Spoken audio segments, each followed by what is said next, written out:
Okay.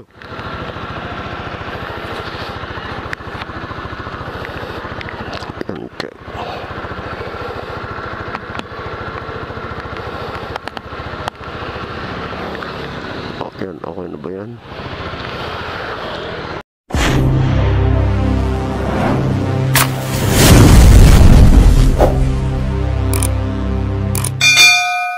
Let's go mga paray. Yan, magandang umaga. Good morning sa inyo lahat. Good morning po sa lahat ng mga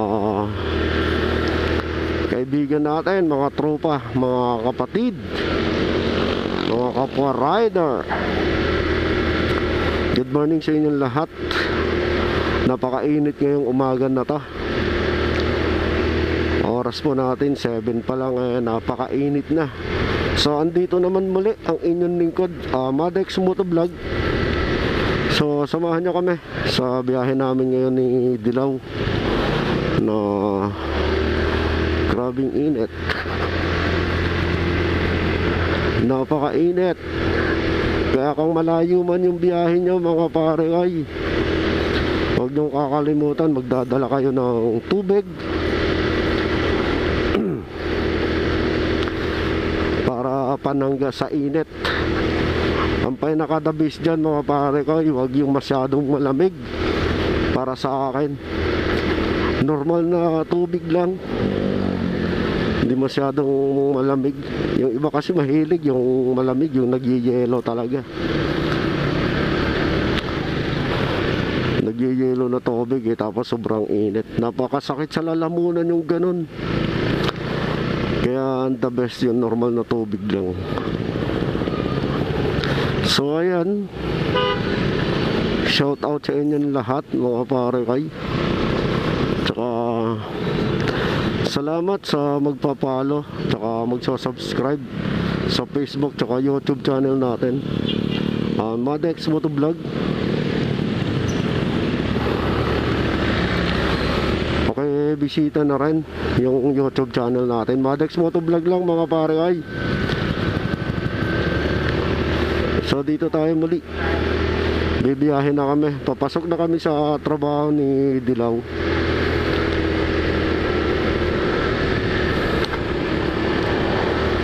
Sana sa oras na to hindi gaano matraffic.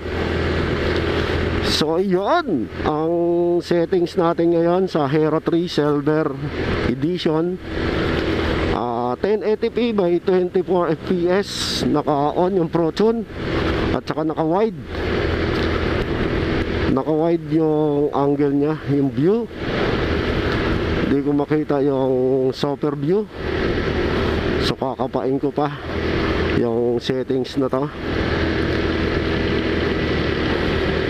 So yung the best lang talaga. Mas okay para sa akin, mas okay yung Hero 3 ng GoPro. Yung mabababa na mga GoPro gaya ng Hero 3, Hero 4, yung Plus, tsaka yung Silver, tsaka yung Black. Alam nyo kung bakit mga pare ay bumababa yung ganon? Sa bukod nun, yung mga accessories na magagamit mo gaya ng mic, ng mga charger, yung mga battery nya, mura. Makukuha mo siya na mura kaysa sa kaysa sa mga matataas na mga GoPro ngayon gaya ng mga 8, 9, 10, 11, 12. Napakataas yung mga nun, mga price. Pero kung mapera ka naman mga pakakoy, kung may budget ka naman, mas okay naman yung ganon.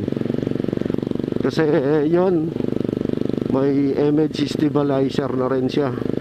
Ito kasi yung 3.4 wala pa siyang image stabilizer. Kaya pag magkukuha ka ng video, mararamdaman o makikita pa rin doon sa video yung galaw.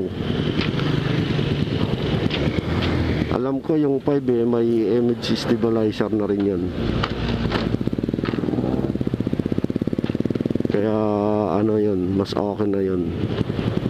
Pero matataas yung mga accessories nun. Napaka-traffic dito sa palengke ng ano. Dito yung palengke na yan. Pag umaga talaga laging matraffic yan.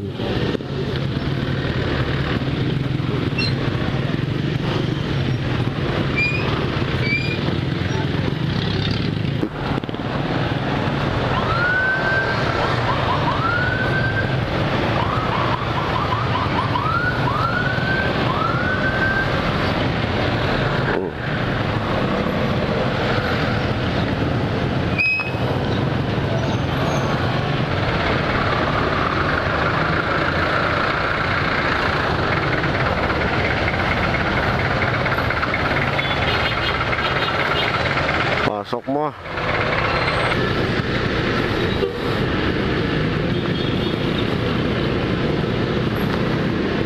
Marami.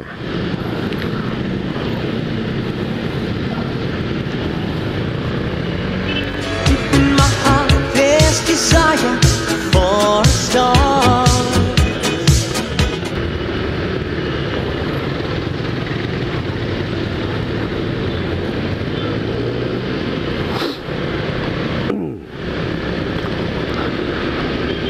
Nakaka-traffic kasi yung mga jeep, yung mga inaano nila, pinaparadahan.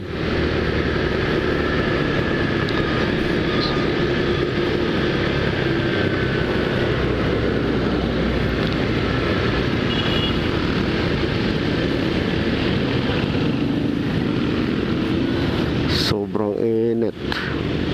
Anong oras pa lang, alas 7 pa lang, napaka-init. Dami kasing labasan ng mga truck ngayon, yung mga malalaki.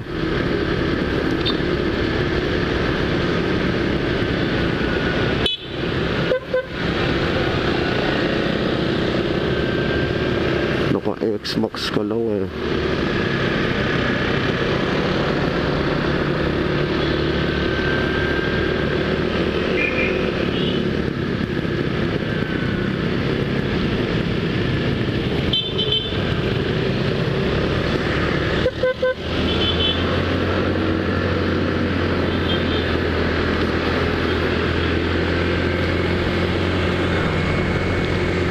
So, yan.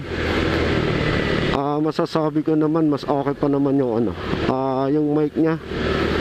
Kahit malakas yung hangin, wala naman siyang wind noise pag tuloy-tuloy yung ano mo, yung boses mo. Pero pag tumitigil ka magsalita, mga pare ay andyan makapasok yung wind noise. Pero ayun naman, hindi naman siya agaw ano, agaw eksena para sa ganyan. Yung iba ang bibilis. Madami kasing mga truck na makakasabayan mo sa mga ganitong oras na to. Kaya ng mga ganyan, lalaki.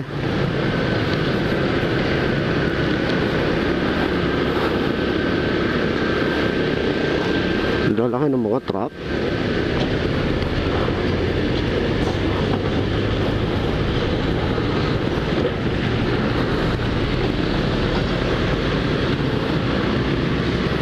Sisingit ka talaga kasi dito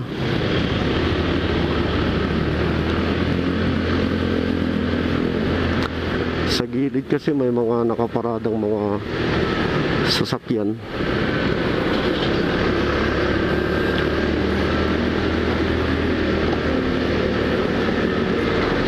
Ay, maikli lang yan. Tapos tong tricycle na to, nasa gitna na.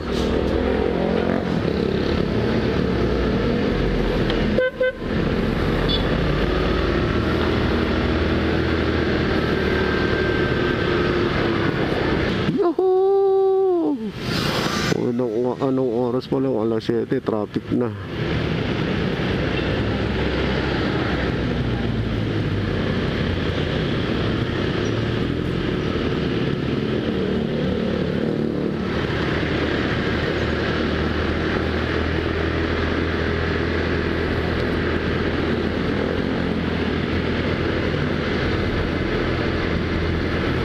Pero pag may LTO yan, yari yung mga jeep na yan.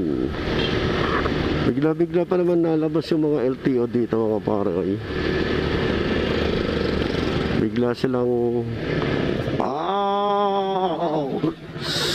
grabe lubak doon. Hindi ko napansin yun.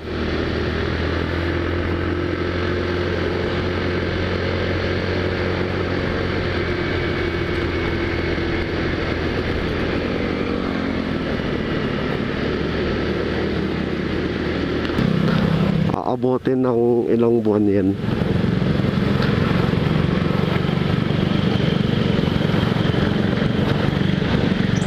Buwan ang aabotin yan,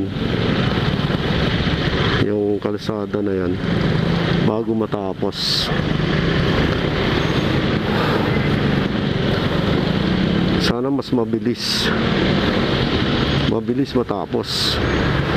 Dati kasi napakaikli lang, ilang buwan yan bago matapos nun.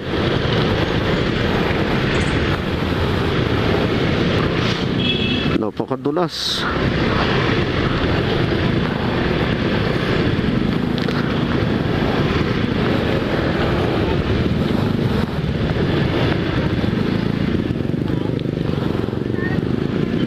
Dito yung malubak.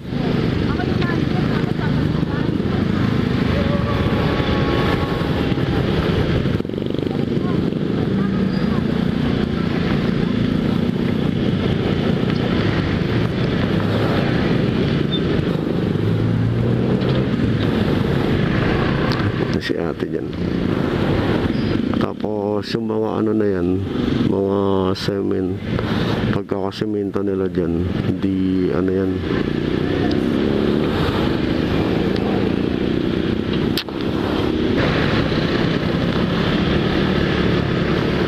buti naman to, mabilis nilang na ano, na semento agad.